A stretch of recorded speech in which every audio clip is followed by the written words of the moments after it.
Hi friends, இன்றைக்கி ஒரே ஒரு இன்க்ரீடியன்ட் மட்டுமே வச்சு இந்த ஹேர் டையை ரெடி பண்ணி என்னுடைய ஹேரில் அப்ளை பண்ணியிருக்கேன். என்னுடைய ஹேர் பாருங்கள் எந்த அளவுக்கு ஒரு பிளாக்காக சேஞ்ச் ஆகிருக்கு அப்படின்னு. வாஷ் பண்ணாலும் இதே மாதிரி பிளாக் கலர்லேயே இருக்குங்க. அந்தளவுக்கு ஒரு செம்மையான ஹேர் டை ரெடி பண்ணியிருக்கோம். இதை எல்லாருமே யூஸ் பண்ணலாம். 10 வயசு குழந்தைங்களுக்கு கூட இந்த ஹேர் டையை நீங்கள் ஹேரில் அப்ளை பண்ணலாம். எந்த விதமான சைடு எஃபெக்ட்டும் வரவே வராது. எந்த அளவுக்கு பிளாக் கலரில் இருக்குது பாருங்கள்.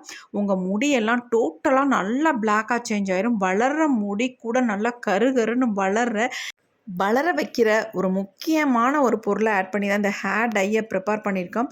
ரொம்ப ரொம்ப சிம்பிளாக ஹேர் டையை ப்ரிப்பேர் பண்ணிடலாம். அது மட்டும் இல்லை, ஃபுல் அண்ட் ஃபுல் நேச்சுரலாக இந்த ஹேர் டையை நம்ம ரெடி பண்ணியிருக்கோம். இந்த ஹேர் டையை இளம் நரை, முதுநரை உள்ளவங்க எல்லாருமே யூஸ் பண்ணலாம். அது மட்டும் இல்லை, நான் 10 வயசு குழந்தைங்களுக்கு கூட இந்த ஹேர் டையை யூஸ் பண்ணலான்னு சொல்லியிருக்கேன்.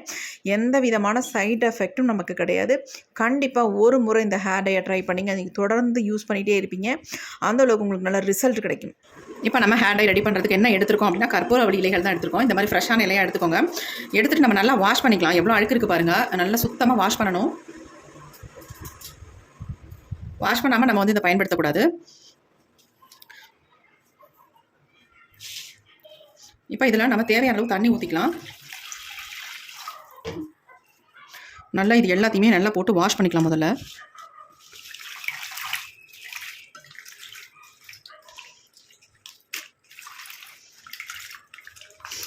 லைட்டாக நீங்கள் தண்ணியில் போட்ட உடனே பயங்கர ஸ்மெல் வந்துடுங்க. அவ்வளோ அருமையாக ஸ்மெல் வருது.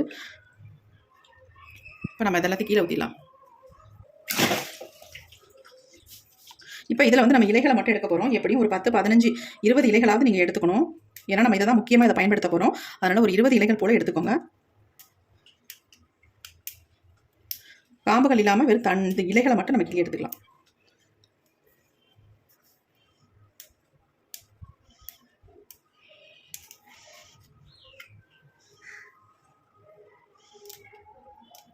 இதை ஓமவல்லி இலைகள் கூட சொல்லுவாங்க. இது ரொம்ப ரொம்ப நமக்கு சளிக்கு ரொம்ப யூஸ்ஃபுல்லாக இருக்குங்க. இதை கசக்கி இதனுடைய சாரை நம்ம டெய்லி எடுத்துகிட்டு வந்தோம்னா சளி தொந்தரவுகள் இருந்தால் அப்படியே சரியாயிடும்.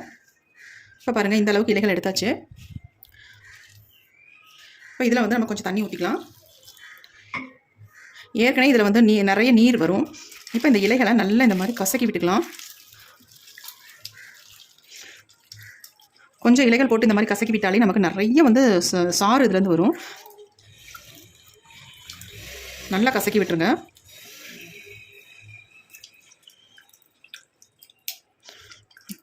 செம்ம ஸ்மெல் வருது நல்லா. இப்போ பாருங்கள், இந்த அளவுக்கு நம்ம கசக்கியாச்சு. இது அப்படியே இருக்கட்டும். அடுத்து இதில் இன்னொரு இன்க்ரீடியன்ட் நம்ம இதில் ஆட் பண்ண போகிறோம். அடுத்து நம்ம இதில் என்ன சேர்க்க போகிறோம் அப்படின்னா, கருவேப்பிலை தாங்க. இந்த மாதிரி கருவேப்பிலை ஒரு கொத்தளவுக்கு இதில் ஆட் பண்ணிக்கலாம். இப்போ இது எல்லாத்தையும் நான் உருவி எடுத்துக்கிறேன்.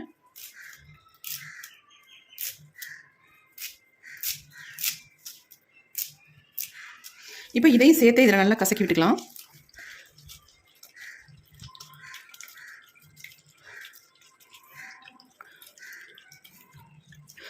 நமக்கு தண்ணி எந்த அளவுக்கு இதில் சேர்த்துருக்கோமோ அதே அளவுக்கு இந்த ஓமவல்லியிலேருந்து சாறு நமக்கு வர ஆரம்பிச்சிடும். இப்போ 2 இலைகளையும் போட்டு நல்லா கசக்கியாச்சு. நல்லா ஜூஸும் வந்துருச்சு. இது அப்படியே இருக்கட்டும். அடுத்து நம்ம என்ன பண்ண போகிறோம் அப்படின்றத பார்க்கலாம். அடுத்து நம்ம இந்த மாதிரி ஒரு மிக்ஸி ஜார் எடுத்துக்கலாம். இல்லை ஒரு சில இன்க்ரீடியன்ட் ஃபர்ஸ்ட் நம்ம சேர்க்க போகிற இன்க்ரீடியன்ஸ் என்னன்னா, கடுகு தாங்க சேர்க்க போகிறோம். 1 ஸ்பூன் அளவுக்கு இதில் கடுகு ஆட் பண்ணிக்கிறேன். அடுத்து ஒரு 2 ஸ்பூன் அளவுக்கு நீங்கள் வெந்தயத்தை ஆட் பண்ணிக்கோங்க. எவ்வளோ ஹீட்டாக இருந்தாலும் உங்களுக்கு தணிச்சிடும் வெந்தயம் ஆட் பண்ணும்பொழுது. அடுத்து நம்ம கருஞ்சீரகம் தான் ஆட் பண்ண போகிறோம். நம்ம முடிக்கு ரொம்பவுமே நல்லது. அதுவும் 2 ஸ்பூன் எடுத்துக்கேன். கடுகு மட்டும் 1 ஸ்பூன் எடுத்துக்கோங்க. கருஞ்சீரகமும் வெந்தயம் 2 ஸ்பூன் எடுத்துருக்கேன். ஆக்சுவலி இது சொல்ல போனால் சின்ன ஸ்பூன், அதனால நான் 2 எடுத்துருக்கேன். நீங்கள் பெரிய ஸ்பூனாக இருந்தால் 1 எடுத்துக்கோங்க.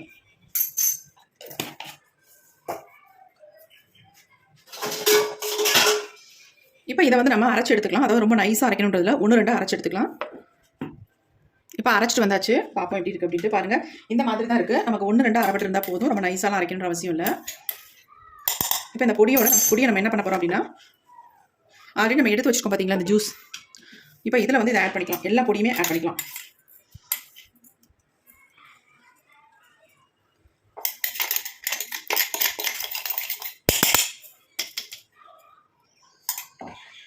எல்லா பொடியும் ஆட் பண்ணியாச்சு. அதை நல்லா மிக்ஸ் பண்ணி விட்டுடலாம்.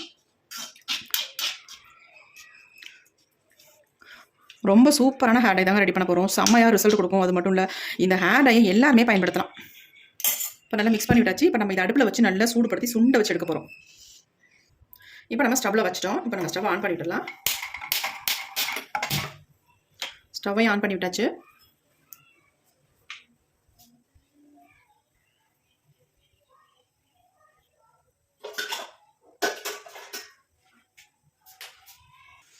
இப்போ பாருங்கள் நல்லா கொதிக்க ஆரம்பிச்சிருச்சு.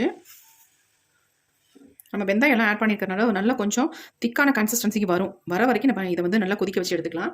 கண்டிப்பாக நீங்கள் வந்து அயன் கடாய் தான் யூஸ் பண்ணணும். அப்போ தான் நமக்கு இந்த அயன் கண்டென்ட்டும் இதில் நல்லா இறங்கி இந்த ஜூஸோட கலர் வந்து நல்லா சேஞ்ச் ஆகி வரும் நமக்கு. அது இல்லாமல் இதில் வந்து கரிஞ்சீரகம் ஆட் பண்ணியிருக்கோம் இல்லையா, அதனால் நல்லா கருப்பாக சேஞ்ச் ஆகி மாறி வந்துடும். நம்ம கரிஞ்சீரகத்தை வந்து நம்ம கடுகையும் கரிஞ்சீரகத்தையும் நம்ம அரைச்சி இதில் ஆட் பண்ணியிருக்கிறதுனால நல்ல ஒரு கலர் நமக்கு கிடைக்கும். நல்லா இந்த மாதிரி கொதிக்கட்டும். கொதிச்சு நல்லா ஒரு திக்கான கன்சிஸ்டன்சிக்கு வரட்டும். அது வரைக்கும் இதை வந்து நல்லா கொதிக்க வச்சுக்கலாம். பாருங்கள் நல்லா கொதிச்சு சுண்டி வருது. கலர் எந்த அளவுக்கு மாறி வந்துருச்சு பாருங்கள். இந்த மாதிரி மாறி வரணும் நமக்கு. இன்னும் கூட நல்லா கொதிச்சு சுண்டி வரட்டும். நல்லா குழக்குழப்பு தன்மையோட இந்த ஜூஸ் வந்து நமக்கு கிடைக்கும். அந்த ஸ்டேஜ் வரைக்கும் இதை நல்லா கொதிக்க வச்சுக்கலாம்.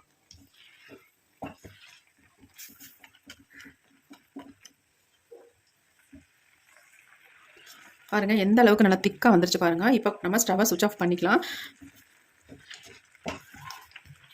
இன்னும் கொஞ்சம் நேரம் விட்டோம்னா ரொம்ப திக்காயிரும். அப்புறம் நமக்கு ஜூஸ் கிடைக்காது. இப்போ நம்ம ஸ்டவ்வை சுவிட்ச் ஆஃப் பண்ணியாச்சு. இப்போ இது வந்து நல்லா ஆறட்டும். ஆறினதுக்கு அப்புறமேட்டு என்ன பண்ணுறது அப்படின்றத பார்க்கலாம். அப்போ நல்லா ஆறிடுச்சு. நம்ம எடுத்து கீழே வச்சுக்கலாம். பாருங்கள் நல்லாவே ஆறிடுச்சு. இது அப்படியே இருக்கட்டும். நம்ம இதை வந்து வடிகட்டி எடுத்துக்கலாம். அதுக்கு இந்த மாதிரி ஒரு பவுல் ஒன்று எடுத்துக்கோங்க.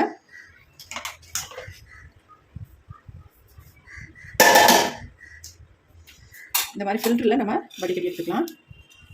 கொஞ்சம் கொஞ்சமாக ஊற்றி வடிகட்டி எடுத்துக்கோங்க. அப்படியே ஊற்றுனீங்கன்னா உங்களுக்கு வடியாது.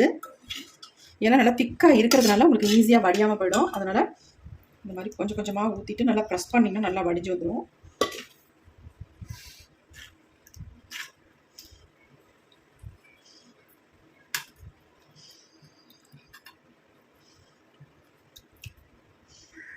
பாருங்கள் வடியவே மாட்டேங்குது. நல்லா இந்த மாதிரி குடிக்கரண்டி ஒன்று எடுத்துக்கிட்டு இந்த மாதிரி ப்ரெஸ் பண்ணுங்கள். நல்லா ப்ரெஸ் பண்ணால் நமக்கு கொஞ்சம் கொஞ்சம் ஜூஸ் எல்லாம் வடிஞ்சு வந்துடும் இருக்கிறதெல்லாம்.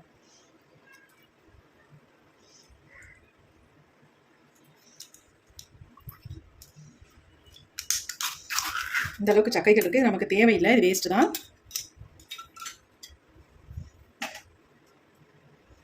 நமக்கு எந்த அளவுக்கு ஜூஸ் வந்திருக்கு பாருங்கள். நல்லா கொழன்னு இந்த அளவுக்கு நமக்கு ஜூஸ் கிடச்சிருக்கு. பார்க்க நல்லா திக்காக இருக்குது பாருங்கள். எவ்வளோ ஒரு பிளாக் கலரில் வந்திருக்கு பாருங்கள். இந்த மாதிரி உங்களுக்கு பிளாக் கலரில் வரணும். அப்போ தான் நமக்கு நல்ல ஒரு பிளாக் கலரில் சேஞ்ச் ஆகும் ஹேர், ஒயிட் ஹேர் எல்லாம். இப்போ இது அப்படியே இருக்கட்டும். இதில் வந்து ஒரு முக்கியமான பொருளை வந்து ஆட் பண்ணி நம்ம ஹேரில் அப்ளை பண்ண போகிறோம். அதை ஆட் பண்ணுறதுனால அவ்வளோ ஒரு பெனிஃபிட்ஸ் இருக்குது. அது என்னென்னு பார்க்கலாம். இப்போ நம்ம ஹேர் டை ரெடி பண்ண போகிறோம். அதுக்கு இந்த மாதிரி ஒரு பவுல் எடுத்துக்கோங்க. இப்போ இதில் வந்து என்ன ஆட் பண்ண போகிறோம் அப்படின்னா, நம்ம முடிக்கு ரொம்பவே ரொம்ப ரொம்ப ரொம்ப நல்லது. அது என்னென்னா கரிசலாங்கண்ணி பொடி தாங்க. இதை யார் வேணாலும் யூஸ் பண்ணலாம். இளநரைகள் உள்ளவங்களுக்குலாம் ரொம்ப ரொம்ப நல்லது. இது ஸ்டார்டிங்லேயே இந்த ஹேர் டை நீங்கள் ரெடி பண்ணி அப்ளை பண்ணிட்டு வந்தீங்கன்னாலே உங்களுக்கு இளநரை பிரச்சனையே வராது. அந்தளவுக்கு அருமையாக ரிசல்ட் கொடுக்கும். உங்களுக்கு வெள்ளை முடியெல்லாம் காணாமலே போயிடும். இந்த ஜூஸை ஆட் பண்ணி நல்லா மிக்ஸ் பண்ணிக்கலாம்.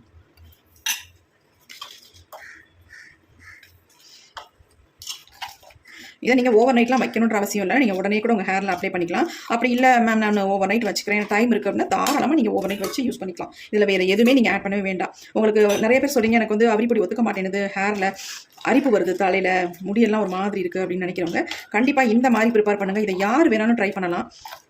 நரைமுடி இருக்கிறவங்களும் ட்ரை பண்ணலாம், இல்லாதவங்களும் ட்ரை பண்ணலாம். எல்லாத்துக்குமே இது ரொம்ப ஹெல்ப் பண்ணும்.